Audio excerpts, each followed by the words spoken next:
Contoh saja, saya mau dakwah. Kebetulan saya diundang pejabat, kan udah terbayang. Betul. Ya. Umpama itu atau orang kaya. Tiba-tiba mau berangkat, istri ngomong, Pak atau B, beras habis. Saya ngomong, tenang saja. Ketika saya ngomong tenang saja, itu sudah ada satu pikiran yang di situ, karena nanti pulang pasti dapat amplop, umpama gitu saja. Berarti kita sudah menodai sistem dakwah kita dari rumah.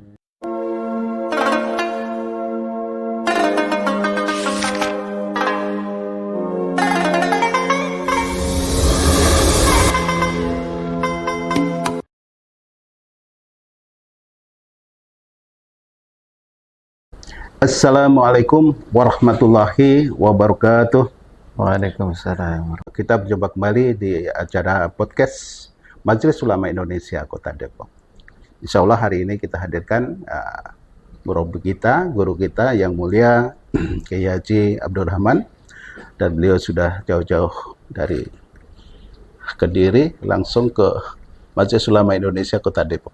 Ya, assalamualaikum Kiai. Waalaikumsalam warahmatullahi wabarakatuh. Sehat ya Kiai? Alhamdulillah, alhamdulillah. Ya pemirsa yang Allah muliakan, insya Allah di podcast hari ini kita akan mengangkat satu tema, yaitu hijrah, poin utama kebangkitan umat Islam. Insya Allah nanti ini sebelum kita bahas interaktif dengan guru kita, ya beliau akan menyapa dulu pada pemirsa. Silahkan Kiai. Baik. Assalamualaikum warahmatullahi wabarakatuh. Waalaikumsalam. Alhamdulillah. Allahumma sholli wa sallim wa barik ala sayyidina Muhammadin wa ala alihi wa sahbihi ajma'in. Amma ba'd. Pemirsa TV MUI yang dirahmati oleh Allah, alhamdulillah pada kesempatan kali ini saya diundang oleh Kiai Andri untuk sama-sama kita ngobrol, berbincang-bincang tentang keulamaan. Mudah-mudahan pertemuan kali ini membawa manfaat untuk kita semuanya, dan kemudian apa yang akan kita obrol ini nanti membawa barokah untuk kita semuanya. Insya Allah, insya Allah. Baik. Ya pemirsa, kita akan bahas poinnya karena waktu kita nggak lama ya. Insya Allah kita akan membahas tentang hijrah kebangkitan umat Islam. Sebenarnya Kiai, hijrah itu sebenarnya apa sih Kiai? Kalau dikatakan hijrah, atau hanya pindah aja, atau bagaimana, bisa jelaskan Kiai? Baik.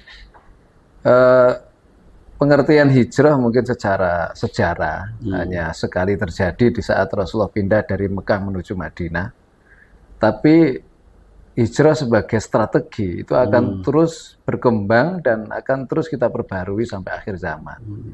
Terutama kita akan belajar dari hijrah itu sendiri, yaitu banyak tema-tema hijrah yang sudah disampaikan oleh para guru-guru kita, para ulama-ulama kita. Namun pada kesempatan kali ini barangkali ada yang harus kita ingat, yaitu tentang mengapa Rasulullah SAW ketika hadir ke Madinah itu ada perintah khusus yang disampaikan oleh beliau, baik itu perintah kepada sahabat muhajirin atau ansor, supaya semua para sahabat yang laki-laki itu sholat jamaah ke masjid. Ini mempunyai rahasia yang sangat luar biasa dan punya makna tersendiri Kiai. Betul. Ternyata Rasulullah memperhatikan, karena sebelum Rasulullah hijrah ke Madinah itu masyarakat Madinah sudah banyak yang memeluk Islam. Tetapi yang jadi masalah saat itu perekonomian Madinah sebagai dasar untuk kebangkitan Islam tentu, karena memang kita berjuang itu, mohon maaf, tidak bisa terlepas dari faktor ekonomi. Jadi perekonomian Madinah saat itu 90% dikuasai oleh orang yang Yahudi atau non-Muslim. Sementara umat Islam itu hanya menguasai kira-kira 10% daripada perekonomian yang berkembang di Madinah. Sehingga banyak umat Islam yang terjebak di dalam sistem perekonomian yang memang dibangun oleh orang-orang Yahudi seperti riba dan lain sebagainya itu tadi. Nah, tujuan Rasulullah SAW, beliau memerintahkan supaya semua laki-laki itu kalau sholat di masjid, supaya mereka itu saling kenal satu dengan yang lainnya. Sampai kemudian Rasulullah mempersaudarakan antara sahabat Muhajirin dan Iya. Ansor satu Ansor. persatu di rumah Anas bin Malik ya. Ini merupakan salah satu pelajaran penting bagi kita karena ternyata setelah semua datang ke masjid, mereka akan saling kenal satu dengan yang lain. Nah, setelah saling kenal, pasti mereka akan saling sayang. Saling sayang. Antara Muhajirin, Ansor, bahkan antara Muhajirin itu sendiri, Ansor itu sendiri. Setelah saling sayang, pasti akan timbul saling peduli.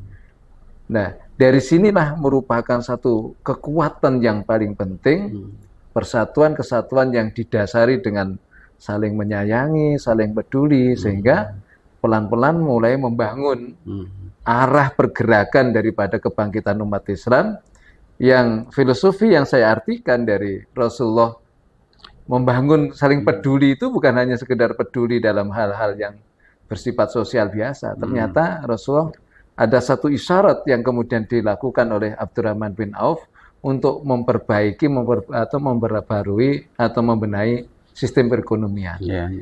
Sehingga ini singkat cerita dalam waktu yang begitu singkat Madinah berbalik. Yang tadinya 90% perekonomian dikuasai Yahudi, akhirnya 90% dikuasai Islam. Masya Allah. Dari situlah kemudian Rasul membangun sistem politik, sistem sosial kemasyarakatan, karena dasarnya sudah dibangun juga. Mungkin gitu ya. Jadi hijrah sendiri setelah umat Muslim yang dicontohkan Rasulullah itu hijrah ke Madinah, maka di situ dah diajarkan orang-orang untuk silaturahim. Setelah silaturahim di situ saling mengenal dan saling memberikan ya namanya kenalan otomatis ada unek-unek gitu ya kayak saling memberi, saling menolong, betul, saling mengasihi. Akhirnya disitulah timbul kebangkitanlah termasuk ekonomi yang dipimpin oleh Rasulullah gitu ya. Dan semuanya ikut ya. Gitu ya. Jadi karena memang itu satu hal yang sangat dasar ya, sehingga perjalanan dakwah itu akan berjalan dengan baik. Nah ini arti yang kita ambil makna daripada hijrah yang mungkin dari mana yang lain oleh guru-guru kita yang lain sudah dibahas dengan baik ya. Bagaimana arti hijrah, kemudian munculnya hadis riwayat Imam Bukhari Muslim yang innamal amalu binniyat wa innamal likulli imri'in ma nawa. Jadi kan ada kata faman kana hijratu ilallah wa rasulih fa hijratu ilallah wa rasulih wa man kana hijratu lidunya yusibuha aw imra'atin sayangkihu fa hijratu ila ma hajara ilaihi. Jadi sebenarnya itu untuk meluruskan ada segelintir sahabat Muhajirin yang ikut hijrah dengan Rasulullah tapi salah niat. Salah niat ya. Dari awal sudah salah niat. Bukan berarti tidak boleh membenahi tentang urusan keduniaannya. Tapi justru Rasulullah membangun itu karena semua sarana prasarana kebutuhan yang digunakan, apakah itu dakwah, apakah itu untuk nanti perang dan untuk melawan orang-orang kafir. Dalam sejarah beberapa banyak sekali kejadian perang-perang di Madinah, serangan kafir Quraisy ke Madinah, itu harus memerlukan biaya yang cukup besar juga. Nah setelah Rasulullah hijrah ke Madinah itu apakah ini perkembangan umat Muslim itu pertama kali yang digerakkan Rasulullah itu apakah itu istilahnya kita bicara agama dulu atau justru ekonomi dulu kayak gitu? Secara bersama-sama. Rasulullah itu membangun sistem itu secara bersama-sama karena mereka yang sudah bisa memahami, menangkap bahwa ini agama ini sangat penting sehingga mereka bisa menangkap apa yang disampaikan oleh Rasulullah. Tetapi ada beberapa himpitan-himpitan yang saat itu dirasakan oleh masyarakat Madinah, terutama mereka yang terjebak dalam kebutuhan pokok harus melibatkan orang-orang non-Muslim, dalam saat itu adalah Yahudi, yang mereka memberikan kemudahan pinjaman sehingga menjerat hal masalah riba. Kan sistemnya dibuat mereka. Sehingga syariah ini tidak akan bisa berjalan dengan baik ketika terbentur dengan masalah kebutuhan pokok yang sangat mendasar ini. Nah ini juga mohon maaf kita tarik ke sini ketika para wali songo berjuang di Nusantara ini, itu tidak langsung agama ya, walaupun memang itu tujuan utamanya misi agama. Utama ya. Jadi misi utamanya adalah agama, tetapi para orang-orang arif ini melihat apa masalah yang terjadi, terutama masalah sosial yang terjadi di tengah masyarakat. Sehingga hampir semua kerajaan-kerajaan saat itu yang tidak mempunyai hubungan baik dengan para wali songo secara ekonomi tertinggal, sehingga mereka merasa butuh. Setelah merasa butuh, ada kesadaran yang sangat luar biasa dalam hal, oh ini ternyata begini ya, ajaran Islam dikenalkan dengan cara yang sangat luas gitu. Jadi sebenarnya luar biasa ya, Rasul sudah memberikan contoh hijrah begitu, kemudian bangun ekonomi, membangun peradaban Islam, dan alhamdulillah jadi berbalik ya, antara yang tadi 90 dikuasai Yahudi, sekarang berbalik 90% dikuasai umat Muslim gitu ya, ya. Nah itu kira-kira kalau kita terapkan di Indonesia, apa yang kita harus petik ya? Apa yang sudah dicontohkan Rasulullah itu kira-kira untuk saat ini? Masya Allah, ini sangat luar biasa. Sebenarnya waktu kita kalau membahas tentang ini, luas, ini bisa sehari nggak selesai. Gitu. Jadi gini, Ki Adri, saya itu suka mengangkat satu filosofi yang saya ajarkan pada anak-anak santri. Tangan kanan megang tasbih, tangan kiri megang kalkulator. Ini supaya apa? Ya, tasbih itu adalah filosofi ya, terserah ada yang mau atau tidak. Tapi ketika kita berzikir, sambungan kita kepada Allah nggak boleh lepas, tetapi harus ingat, ini kadang-kadang terganggu dengan urusan tetek bengek berkaitan dengan kebutuhan hidup itu. Anak nangis minta ongkos, istri protes nggak punya yang mau dimasak itu. Ujiannya di situ ya? Ujiannya di situ. Tapi kalau ini juga dibenahi, ini bahasa kalkulator ini beres, ini jalur vertikal kita ke Allah ini nggak terganggu. Begitu juga dakwah. Dakwah ini akan menjadi tulus sebagaimana yang diajarkan di dalam Al-Quran. Ittabi'u ma la yas'alukum ajra wa hum muhtadun.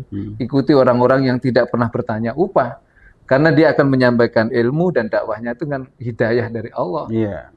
Itu orang yang sudah tidak bertanya upah itu sudah beres sebelum berangkat. Jadi mohon maaf, bahasa pikiran-pikiran saya nanti kalau di sana dapat sekian-sekian itu sudah clear. Sudah betul. Dan inilah yang diajarkan oleh Rasulullah. Maka Rasulullah membangun sebelum beliau diangkat menjadi Rasul, mulai dari usia 13 tahun di dalam satu riwayat, ada usia 12 tahun Rasul sudah mulai membangun perekonomian. Mengembangkan diri bagaimana nanti tertata di dalam perekonomian, karena nanti dakwah itu akan membutuhkan itu. Makanya Ki, kalau ada ulama mengatakan gini ya, ini udah waktunya sholat ya, sholat dulu atau makan dulu kayaknya. Itu satu. Ini semacam analogi tapi nyambung ya gitu. Nyambung ya soalnya. Itu satu hal yang akhirnya makan dulu daripada mikirin sholat nanti mikirin makanan gitu ya. Itu ada satu hal yang beda juga. Memang kita ini sebenarnya sholat itu kan perjalanan syariah yang harus kita ikuti.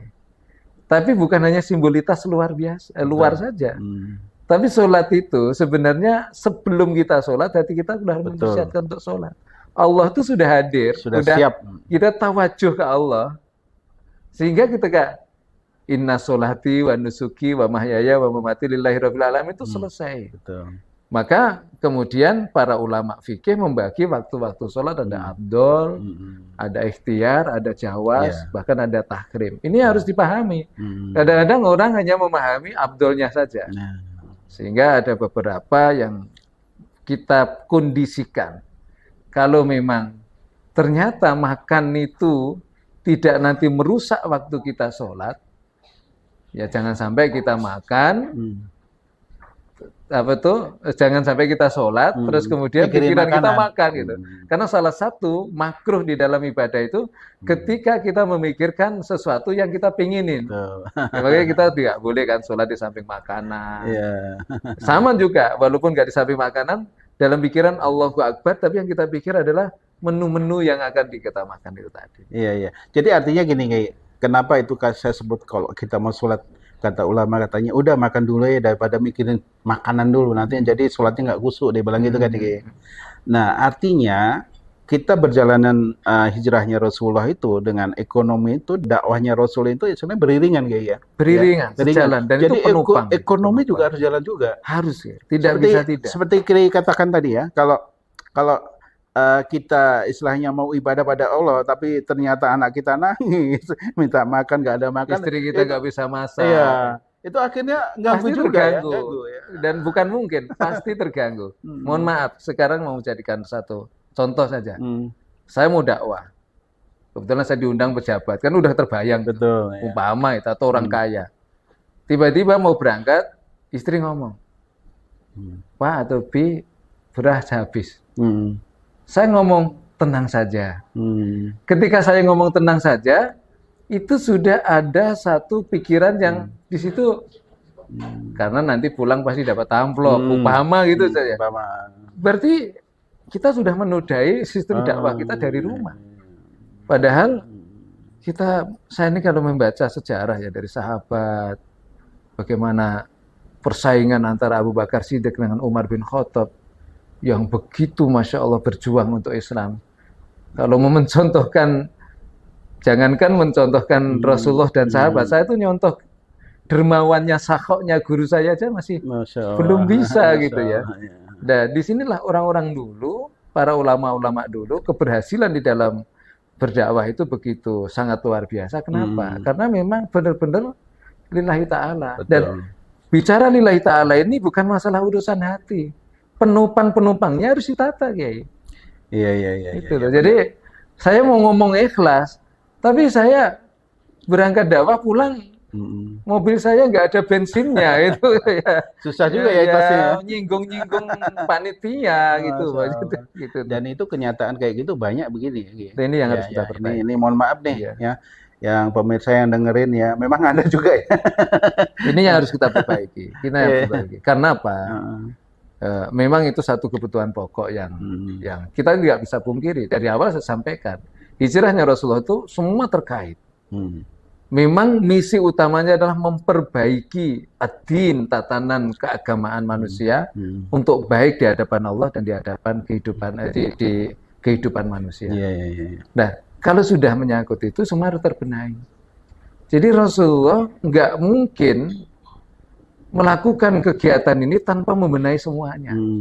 Ya, seperti kita sendiri, para ulama-ulama kita, para sahabat-sahabat kita, itu nggak mungkin mereka akan begitu mulus untuk melakukan perjuangan keberhasilan dengan baik kalau secara ekonomi ini nggak diperbaiki dengan baik. Nah, makanya ya saya juga mengkritisi untuk diri saya sendiri, terutama ini di Majelis Ulama Indonesia.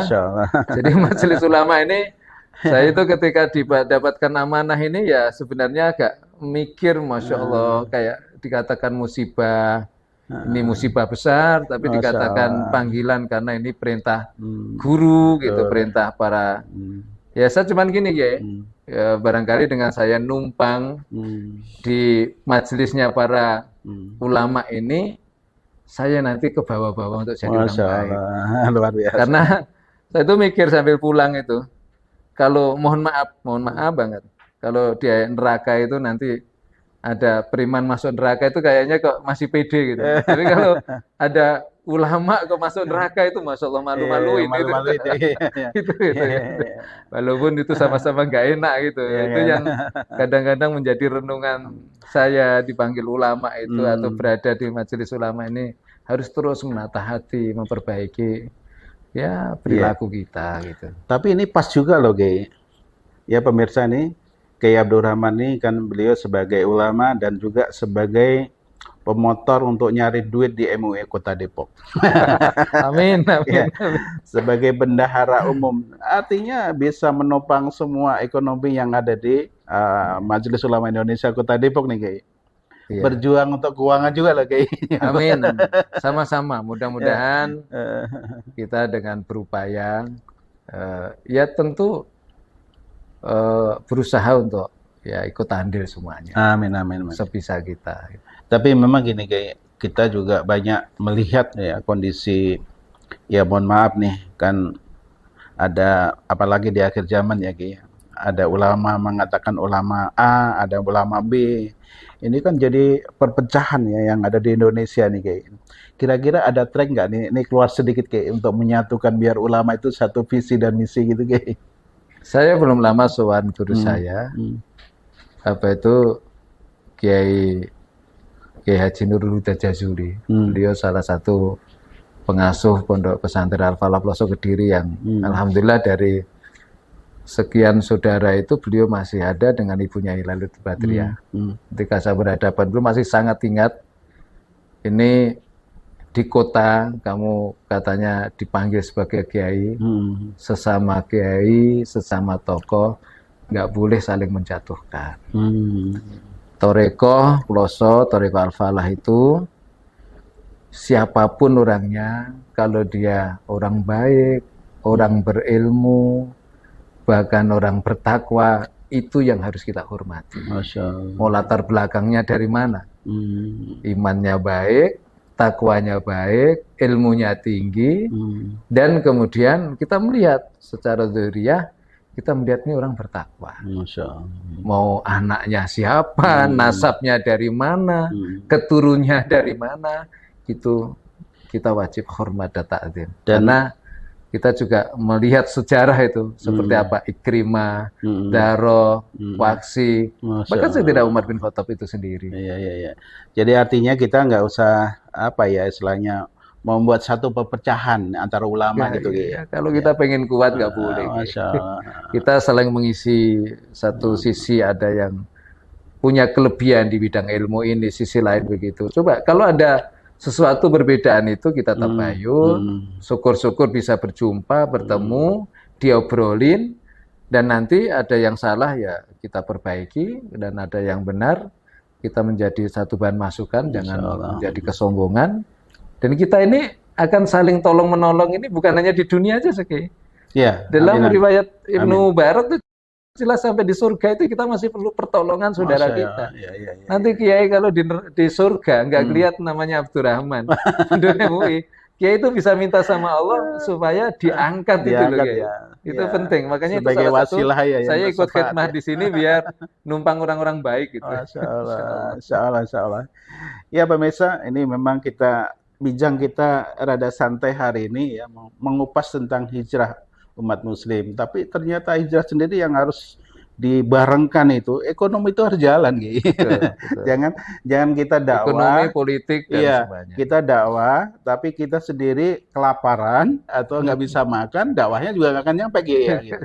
Jadi artinya kita dakwah tapi kita harus siap ekonomi juga gitu. Siap. Dan jangan sampai tadi, mohon maaf ada yang berharap kalau istri kita istilahnya kita diundang itu mau ceramah, katakanlah satu tempat, kemudian seperti Kiai katakan tempatnya ini tempat orang kaya nih, kan istri bilang mau berangkat, ya Pak nggak ada beras kan, ya Kiai ngomong apa, ntar gampang, tenang aja, berarti ada harapan ya Kiai. Iya. Nah harapan itu sendiri ukuran ikhlasnya sudah kurang ya Kiai ya.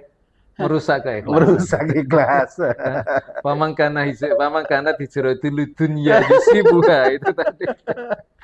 Kita ini sensitif. Mohon maaf nih, bukan kritikan, tapi ini kan melihat yang untuk perbaiki terutama diri saya sendiri. Maksud saya kayak ya baik pemirsa, saya kira inilah perbincang kami dengan Kiai Abdurrahman, Ketua Umum Bendahara Umum. Bendahara Umum. Bendahara Umum ya. Bendahara Umum Majelis Ulama Indonesia Kota Depok ya.